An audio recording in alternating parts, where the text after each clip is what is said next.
Hello po, greetings mga kababayan. Harinawa sa mga oras nito, saan man kayo naroroon, kayo ay nasa mabuting kalagayan. Sa mga hindi pa po nakakilala sa akin, ito pong muli sa Atty. Rogelio Wong ng Batas Pinoy. Ang ating pong channel ay isa pong legal aid public service program ng inyong lingkod in collaboration with the Integrated Bar of the Philippines. Harinawa po, no? By the way, ang IBP po na tinutukoy ko po yung aming pong chapter, no? Manila 4 po. Maraming salamat.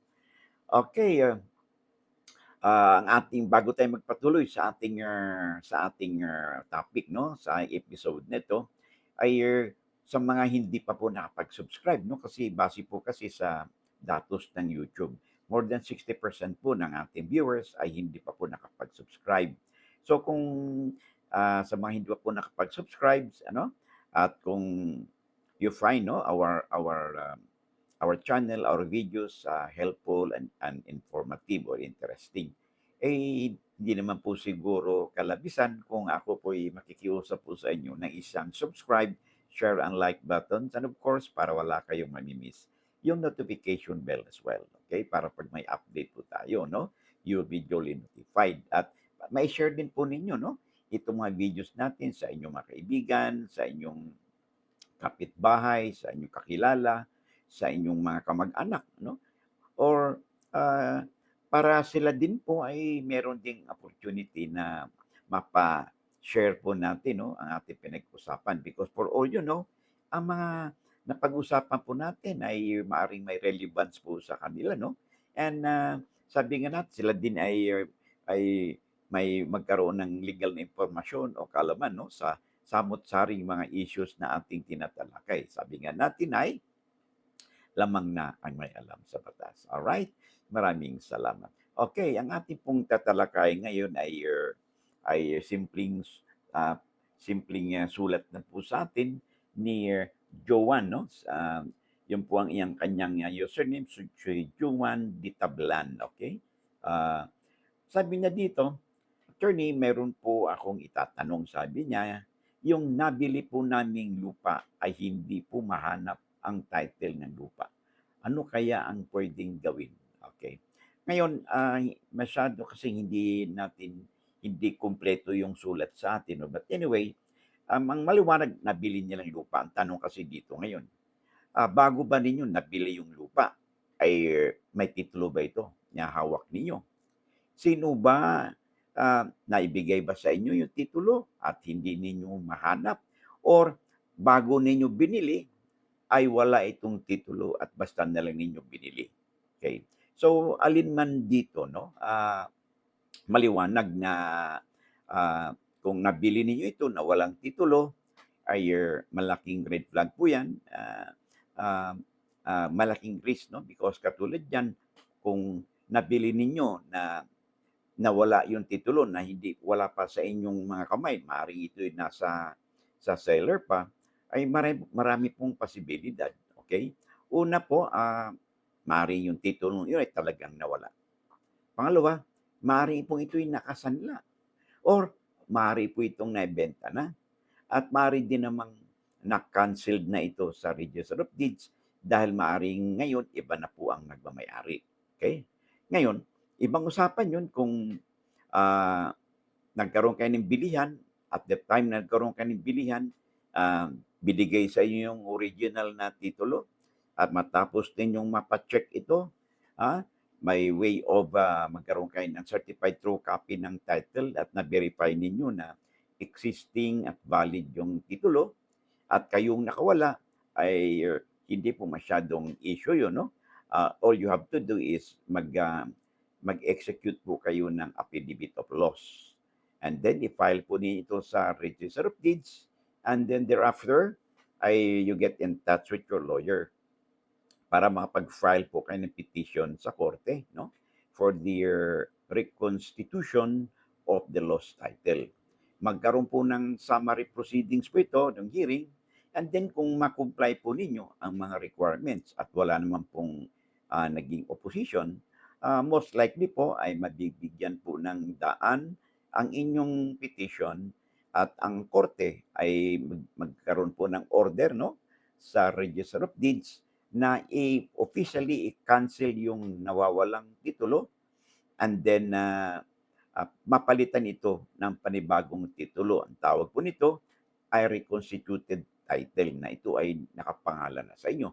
Assuming na ah, yung nasabing titulo na subject ng bilihan ay bayad na po ang mga kaakibat na taxes nito kasi nagkaroon kayo ng bilihan. Simply means ay bayad ang capital gains tax, bayad din ang documentary stamp tax at penalty or interest charges kung mayroon man sa BIR at ganoon din meron kayong tax clearance mula sa inyong local government upang sa ganun ay mabigyan kayo ng tinatawag nating na electronic certificate authorizing registration or yung e-card ng BIR. Nakakailangan ninyo ito, kakailanganin ninyo ito sa pagparehistro ng inyong bilihan at yun nga at pagpa-cancel ng lumang titulo at mabigyan kayo ng panibagong titulo. Okay? So yun po ang inyong gagawin. So I hope na ay ayos po hindi pa po kanselado ang titulo at saka talagang nawala lang ito o na-misplace. Okay? Otherwise po kung ang nasabing titulo ay dahil hindi kayo nag-exercise ng due diligence bago niyo binili, yung pala ito ay naka-mortgage, nakasanla, or nagkaroon na ng bintahan at na-cancel na ito, then malaki pong problema ninyo. I hope hindi naman po ganun. Lagi natin kasi sinasabi, bago kayo bumili ng lupa, ay exercise due diligence, siguruhin ninyo na maayos po ang mga dokumento nito, primarily yung titulo ng lupa, wala ba itong sanla, existing pa ba yung titulo nito, hindi pa canceled, So, yan po palagi nating sinasabi at naging mantra na natin yan, sa pagdating sa bilihan po ng lupa. Okay? So, I hope na bigyan natin ng katugunan ang sulat po sa atin ni Joanne. Okay? Maraming salamat. Oh, by the way, pwede mo pang makahiram po ng inyong oras, Meron po tayong pinopromote na libro, ito po, libro po na yung inyong lingkod, I highly recommended po, kahit na hindi kayo lawyer, pag meron po kayong libro na, lalo na itong legal handbook po, A Daily Companion for All, Ito po ay, libro pong ito, ay it contains the abstract or the extract of different laws na may kinalaman po. Maaring one way or the other, makaka-apekto po yan sa buhay po natin. Regardless po sa anong standards po natin. Mayaman man o mahirap, may pinag-aralan man o wala, may asawa o wala. Ang batas po nito ay may kinalaman po yan sa ating pagkatao, from the time na tayo ay pinaglihi, pinanganak, din nagkaroon tayo ng issue sa birth certificate, nagkaroon tayo ng issue sa nagkaroon ng nagkasalan, nagkaroon ng issue sa property relation ng mag-asawa, nagkaroon ng annulment, divorce, at iba pang usapin sa ilalim ng batas pagdating sa support ng ating mga mahal sa buhay. Okay? At of course, pagdating sa issue ng titulo, mana, kailan ba dapat magmana ang isang tao? Kailan ba dapat hindi magmana? Issue sa ejectment, issue sa right of way or easement, pagpatitulo ng lupa, among others. So nandiyan po sa librong yan, ang mga abstract niya na extract ng batas na you could find it a handy reference materials, sa inyong bahay o sa inyong workplaces. Okay? And also highly recommended din po yung handbook on our Bill of Rights. Okay? Dito po ay nandito po yung ating saad po dito, yung ating karapatan sa ilalim po ng ating saligang batas, sa larangan po ng ating karapatan, lalo na pag ang ating estado po ay nag-exercise po sila na tinatawag nating inherent powers of the state, na kung saan ito ay the power of eminent domain, where our private property could be expropriated, for public use and purpose, subject to just compensation. Although meron ding situation, maaaring hindi tayo entitled. And then, the power of taxation. Pag nag-exercise po ang gobyerno ng estado ng power of taxation, more or less po ang ating life, liberty, or property affected po yan. And pag yung police power po naman, no? Pag naaresto po ang isang tao, no? Kailangan may warrant of arrest o hindi na kailangan ng warrant of arrest. Paghalughog po ng private properties po natin, is there a need for search warrant o hindi na kailangan ang search warrant? And then meron din tayong usapin ngayon, no? Because tayo ay nasa digital age na, no?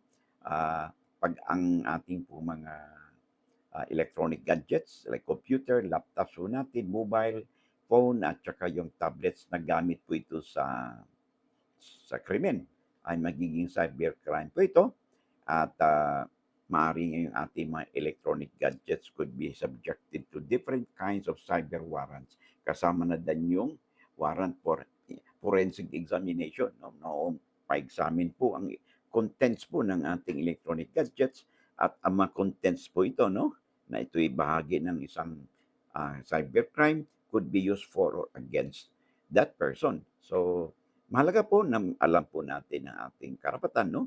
Kahit malang basic man lang sa pamamagitan po ng nasabing libro. Okay?